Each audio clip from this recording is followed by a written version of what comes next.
નમસ્કાર દર્શક મિત્રો, જમ્મુસર ન્યૂઝમાં આપનું હાર્દિક સ્વાગત છે. આમોદ અને નવા વાડિયા તેમજ જૂના વાડિયા જોડતા માર્ગ ઉપર પાણી ફરી વળ્યા. વિસ્તારમાં ગ્રામજનો આમોદ સાથે સંપર્ક તૂટ્યો. દાદર નદીના પાણીને આમોદ તાલુકા નદી કિનારાના વિસ્તારોમાં ફરી વળ્યા, ખેડૂતોને નુકસાન. ભારે વરસાદના કારણે વિસ્તારના ખેડૂતોને ખેતરમાં પાણી ફરી વળ્યા. ખેડૂતોના મૂલ્ય પાકને નુકસાન થયું છે.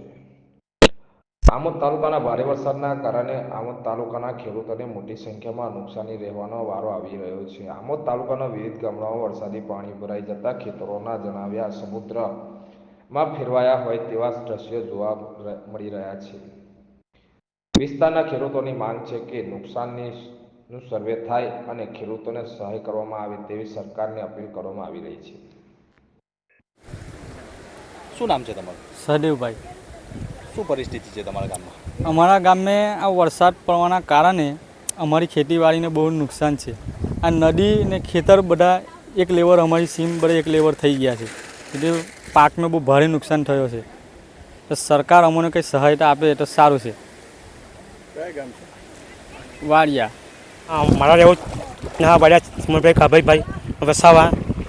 બરાબર, અમારા ગામમાં બહુ નુકસાન થયું છે. અમારી સીમમાં બહુ નુકસાન થયું છે ને મોટો મોટો કપાસ બળી ગયો છે. માલ આવેલો તૈયાર આવીને જતો નુકસાન થયું બરાબર. નદી તળાવ ને બધું એક થઈ ગયું છે, એકા ચાર દેખાય છે. બરાબર, અમારે બહુ નુકસાન થયું છે વરસાદના કારણથી. પાણી સોર્યું છે એવું કહેવામાં આવે છે બારામાં. બરાબર, તો હવે કંઈ સરકાર અમને કોઈ લાભ આપે, નુકસાની આપે તો સારી વાત છે અમારે.